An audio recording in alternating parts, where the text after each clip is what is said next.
Aries, welcome to your monthly horoscope for February 2025. My name is Adeana. I'm an intuitive astrologer. I've created a presentation to go through each week. I've selected a chart for each week, and just to give you a little bit of a visual. So let's get right into the presentation. Also, don't forget to like, share, and subscribe if you align with my energy and enjoy my content. So let's first go over some of the major transits we have for February 2025. On the first, we have the Venus Neptune conjunction, which is going to happen first. And then we have Venus forming a conjunction to the North Node. So Venus is going to form a conjunction to Neptune at 27 degrees, 59 minutes, and a conjunction to the North Node at exactly 28 degrees, 9 minutes. And this is all happening on the 1st of February as soon as we come into the month. Then on the 3rd, we have Mercury in Aquarius forming a trine to Jupiter retrograde in Gemini at 11 degrees. And then on the 4th, we have Venus entering Aries and Jupiter stationing direct about an hour apart. And that's now, on the 6th, we're going to have the North Node and Neptune forming a conjunction in Pisces at 28 degrees. On the 9th, we will have the Mercury Cazimi. This is when when Mercury and the Sun form a conjunction. This is going to take place at 21 degrees of Aquarius. And on that same day, we will also have Mars retrograde in Cancer forming a trine to Saturn in Pisces at 18 degrees. So again, we'll get into this once we get into all the charts to give you more of a visual. And then on the 10th, we will have Mercury in Aquarius forming a square to Uranus and Taurus at 23 degrees.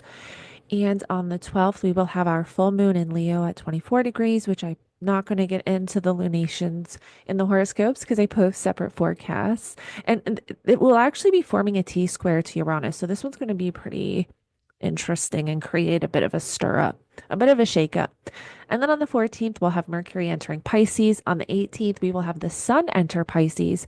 And on the 23rd, we're going to have Mars stationing direct at 17 degrees of Cancer. On the 25th, we will have Mercury forming a conjunction to Saturn in Pisces at 20 degrees. And then on the 27th, we're going to have our new moon in Pisces at 9 degrees. And this is not going to be an eclipse. However, it still, I feel, holds the power of an eclipse and is still going to bring in energy, events, and experiences to kind of for the story that's playing out in this Pisces Virgo axis of your chart over the next 18 months with the nodes here. So I'll touch on that a little bit. So let's get into the first week. So, like I mentioned on the first, we're going to have um first Venus and Neptune forming a conjunction. Now, you being Aries rising, all of this Pisces energy is in your 12th house, and the 12th house rules things, places, people that are hidden. Whether it's things you're hiding, it can be places that are hidden, like hospitals, asylums, retreat centers. Um, also, self-undoing and self-sabotaging the subconscious. So it really is like all realms that are hidden. Whether it is usually it's what is what is going on subconsciously playing out in your conscious and physical reality. That's kind of how I look at that 12th house. And so we always want to kind of know what's going on in the 12th house because that's going to give us a look behind the scenes to our subconscious so we can have that self-awareness to know what possibilities can be because that 12th house can be self-undoing, self-sabotaging, it can be karmic patterns, subconscious patterns. So with the North Node here, if you haven't watched my nodal the lunar nodes being in Virgo and Pisces forecast, I'm going to put it at the end of this horoscope. If you haven't watched that, watch that. I get into all 12 rising signs, and that gives you an idea of the changes taking place in this area of life. But the North Node represents a new direction, something new you're moving into that is very fated, very karmic. And so Venus ruling your second house of money, finances, and values and material possessions, and your seventh house of relationships and one on one connections, business partnerships, all those close personal one on one connections is represented by that seventh house.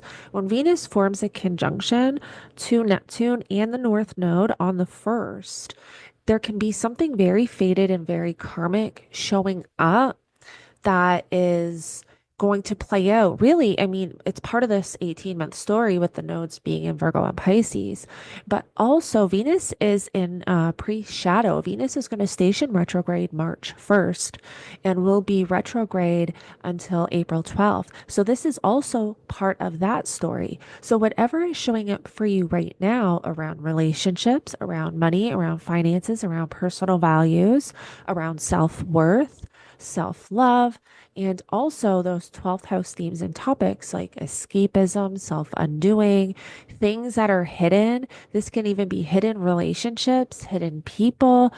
There's more to this story. This is going to, whatever's showing up now is going to give you an idea of, events and themes you will be coming back to, reassessing over the next few months. So you definitely want to pay attention. Now, on the third one, we have Mercury in Aquarius forming a trine to Jupiter retrograde. Mercury is up here in your 11th house of friends and friendships, social groups, online connections, networking. All of your groups and associations are represented in that 11th house. Also, your hopes, your dreams. So there might be some support coming in, whether it's a conversation, because Jupiter in the third house the third house represents siblings, cousins, your community, neighbors. The third house is also represents your communication, your mindset.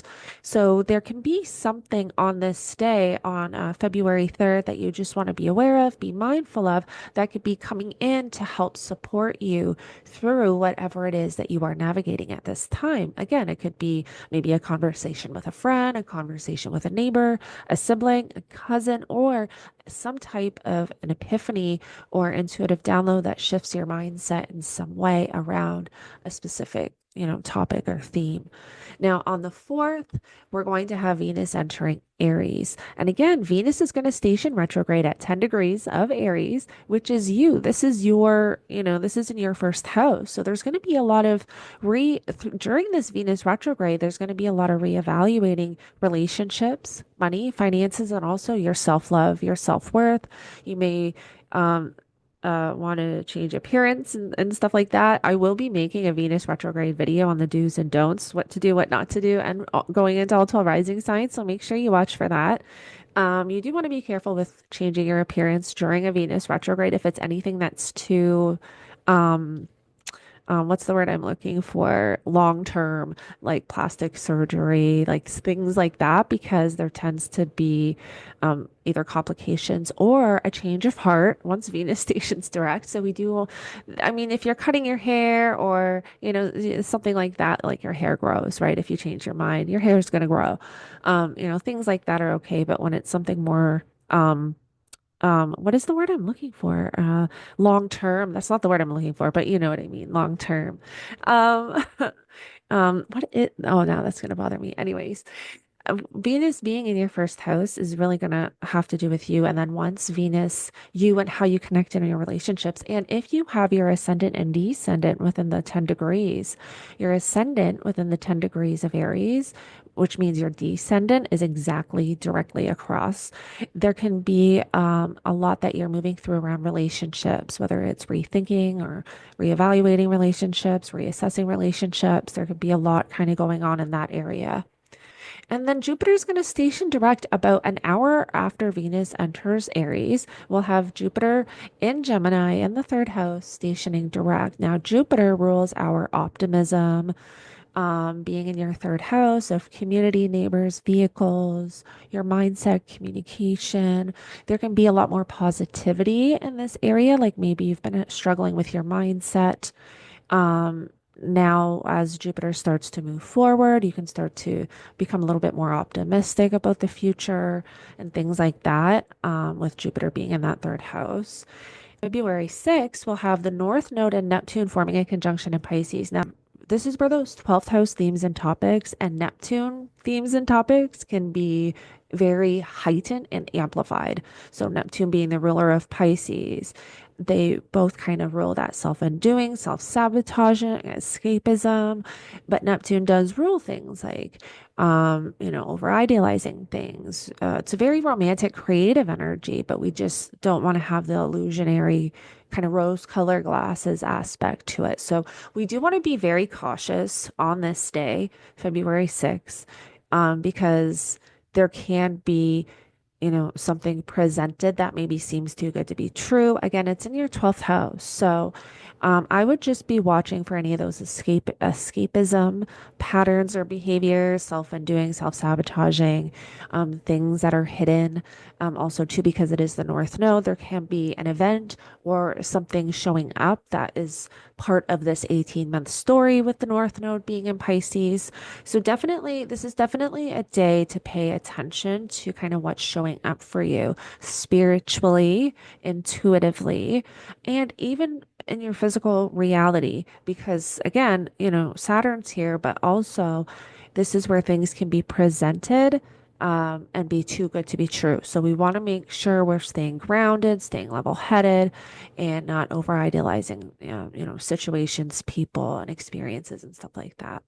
Now, on February 9th, we are going to have Mercury forming a conjunction to the Sun, which in Aquarius, which is our Mercury Cazimi at 21 degrees. So this is where there can be, whenever we have like a Mercury Cazimi, this is when there is an exact conjunction by degree and minute, because usually Kazimi's within like 11 minutes. And so this is the day where it's exact and you can have some type of an epiphany download, really important conversation, or receive some really important information.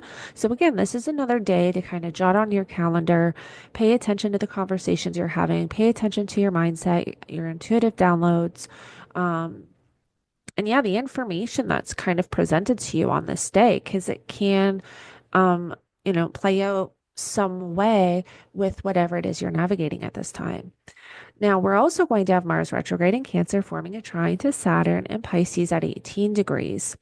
Mars being your chart ruler, retrograde in Cancer, I know a lot of you are probably feeling very depleted, not having a lot of energy. This can be a very difficult energy for everybody having Mars retrograde, especially in Cancer, but especially for those Aries risings and those with a lot of Aries energy. And so you guys are probably really feeling this. Now, on this day, when we have Mars retrograde forming a trine to Saturn, this is where we get like this sudden, um, it's almost like we can, I mean, the Saturn is in Pisces.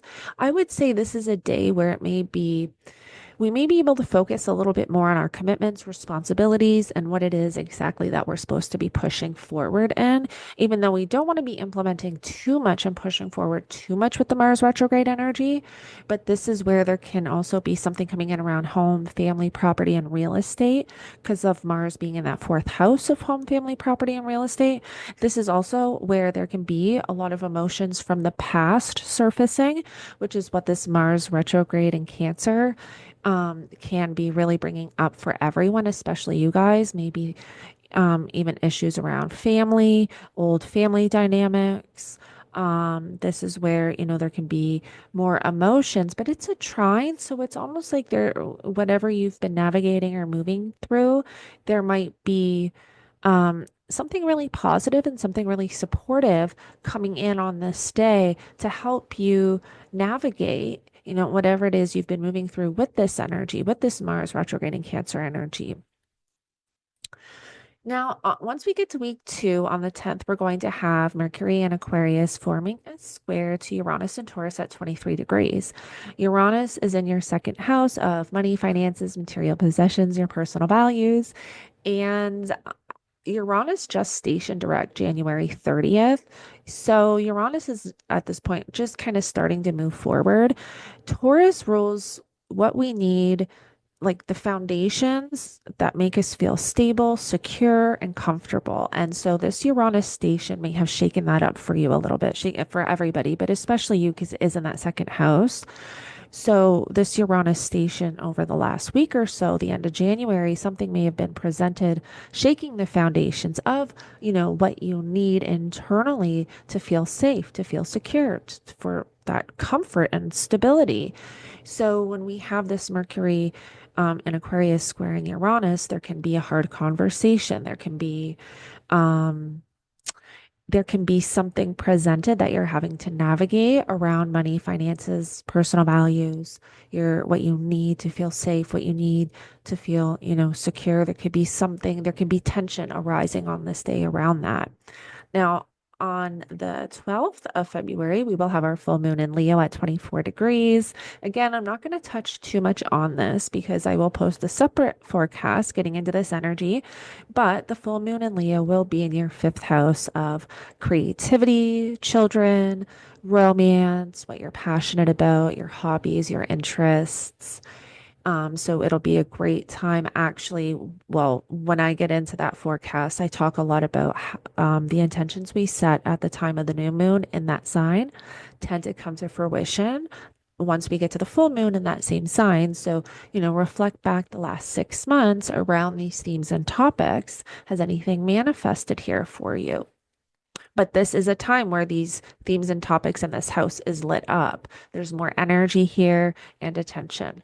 Now, on the 14th of February, we will have Mercury entering Pisces, bringing more energy to that 12th house. On the 18th, we will have the Sun enter Pisces. So now we have all this energy here, all this focus in the 12th house. Now, this is where it can be a little bit challenging because the sun represents our life force energy, our vitality. It's already difficult for all of us when the sun is in Aquarius because it's the farthest away from home. So that the sun is at fall in Aquarius, the sun is at home in Leo. So usually during this time of year, that's why we don't have a lot of energy, or it can be, kind of hard to find that drive, that vitality, that get up and go energy. But the sun being in the 12th house, which the 12th house suppresses energy and can make it even a little bit more difficult. It's only going to be a few days though, and then Mars is going to station direct and will be kind of not clear of the Mars retrograde story, but clear of the Mars retrograde phase, if that makes sense. So, yes, the sun being in the 12th house can be a little bit difficult when it has to do with energy and drive and vitality. But on the 23rd, we will have Mars stationing direct in Cancer at 17 degrees, right here in your fourth house of home, family, property, and real estate. And so, because Mars is your chart ruler too, this can also be a day where something is presented. So, you do want to just jot that day down to February 23rd. Then we get to the final week of February, and on the 25th, we will have Mercury forming a conjunction to Saturn and Pisces at 20 degrees, right here in your 12th house.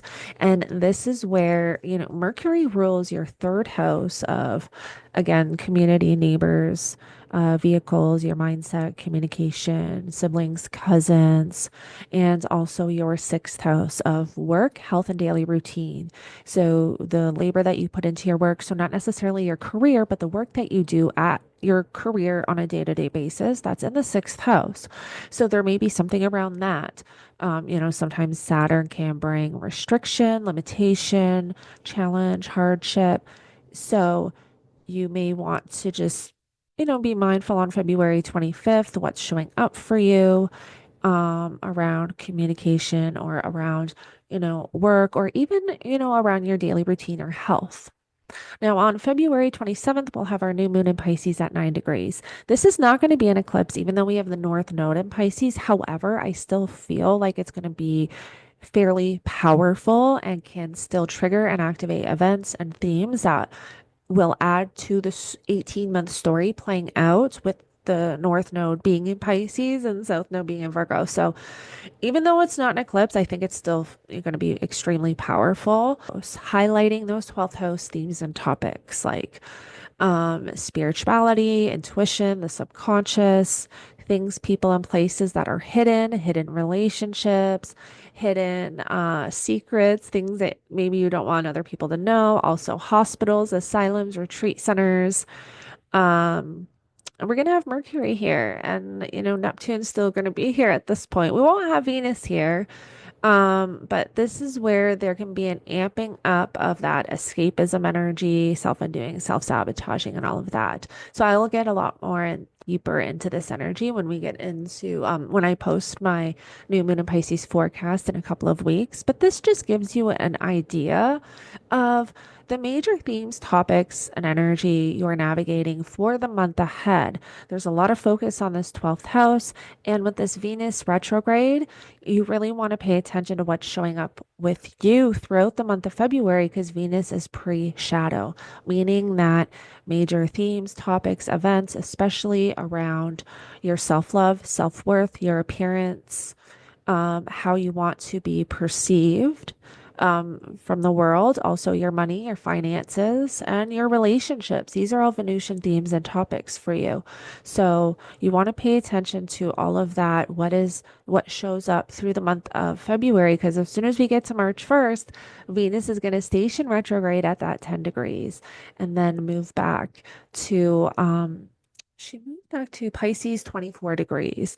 And it'll be between March 1st and April 12th. Again, I'm going to be posting a forecast getting into that energy, but it'll be all here. So it's going to be a reprogramming of this area of your life, of you, your values, maybe what you want in relationships, your needs, wants, desires, your approach to money and finances. All of that is up for review during this Venus retrograde. So pay attention to major themes and topics showing up the month of February. Again, if you want to book a one-on-one consultation with me, I will put the link in the description below. I offer birth chart plus transit readings, which is like 90 minutes. We dive deep into your birth chart. I also take a look at the current transits and let you know kind of what is being activated and major themes, topics, and events you'll be navigating. Or you can book a solar return reading, which is a personal year ahead reading where I analyze your solar return chart. I also offer a lunar return reading as well for the next 3 months. So all of that information will be below. If you click the link, you can check out all of my available consultations. If you align with my energy and enjoy my content, don't forget to like, share, and subscribe, and I will connect with you all in the next one.